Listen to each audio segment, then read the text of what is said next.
सरकार वक्फ बोर्ड की शक्तियों पर नियंत्रण लगाने की तैयारी कर रही है। खबर है कि जल्द ही वक्फ एक्ट में संशोधन के लिए संसद में बिल लाया जा सकता है। अब कहा जा रहा है कि इसमें बदलाव के तहत महिलाओं को भी हर इकाई का सदस्य बनाना जरूरी हो सकता है। कुछ रिपोर्ट्स के मुताबिक शुक्रवार को कैबिनेट ने वक्फ एक्ट में 40 संशोधनों पर मोहर लगाई। वक्फ एक्ट पहली बार 1954 में संसद में लाया गया था, जिसके बाद इसे वापस ले लिया गया और 1995 में नया वक्फ एक्ट आया।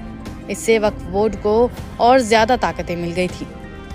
कोई संपत्ति वक्फ की है या नहीं, ये पता लगाने के लिए प्रस्तावित संशोधनों में न्यायिक जांच शामिल होगी। इसके अलावा संपत्ति के मूल्यांकन के लिए जिला कलेक्टरों के पास रजिस्ट्रेशन कराना जरूरी प्रावधान होगा।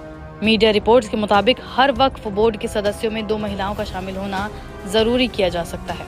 रिपोर्ट के मुताबिक सूत्रों का कहना है कि सरकार कानूनों को नया नाम देने की तैयारी कर रही है, जिसका अर्थ उम्मीद से मिलता जुलता है।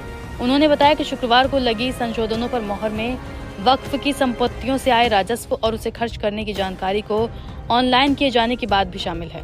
कहा जा रहा है कि इससे गरीब, बच्चों और महिलाओं को फायदा होगा। वक्फ संपत्तियों से होने वाली सारी कमाई सिर्फ दान में खर्च की जानी चाहिए। सूत्रों ने बताया कि सरकार एक फ्रेमवर्क तैयार करेगी, जिसमें साफ होगा कि कैसे वक्फ की संपत्तियों का इस्तेमाल होगा, ताकि राजस्व को सिर्फ गरीब मुसलमानों के कल्याण पर खर्च किया जा सके। इन बातों को खारिज करते हुए कि सरकार कानून लाकर वक्फ की संपत्तियों पर कब्जा करने की कोशिश कर रही है। प्रस्तावित संशोधन ये सुनिश्चित करेंगे कि वंचित वर्ग को सबसे ज्यादा फायदा हो और गरीब मुसलमानों के लिए वक्फ की संपत्तियों का इस्तेमाल हो।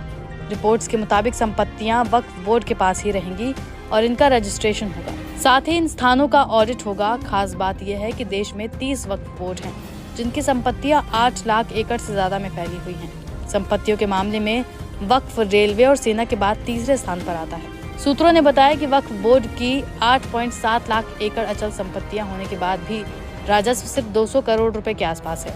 इन बोर्ड्स पर करीब 200 लोगों का नियंत्रण है। बता दें कि सरकार के बिल लाने के फैसले के बाद सियासी हलचल बढ़ गई है। सभी पार्टी और धार्मिक संगठन इस मामले पर अलग अलग तरह के बयान दे रहे हैं। पॉलिटिकल एग्जीक्यूटिव डिस्प्यूट के नाम पे इंक्वायरी कराएंगे, वो तो जुडिशरी करना चाहिए।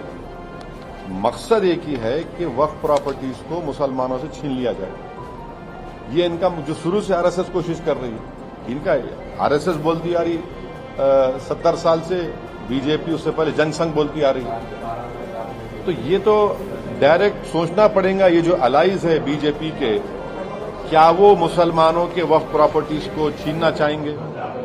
जो पॉलिटिकल पार्टीज बीजेपी को सपोर्ट कर रही है, इनको सोचना चाहिए। जहां भी वक्फ बोर्ड की बॉडी बनती है स्टेट में, वहां महिला होती है। अब सपोज दैट दिल्ली में 7 मेंबर हैं, तो 1 महिला होती है। या तो वो पार्लियामेंट की मेंबर होती है, या स्कॉलर होती है, इस्लामिक स्कॉलर, या फिर वो एडवोकेट होती है।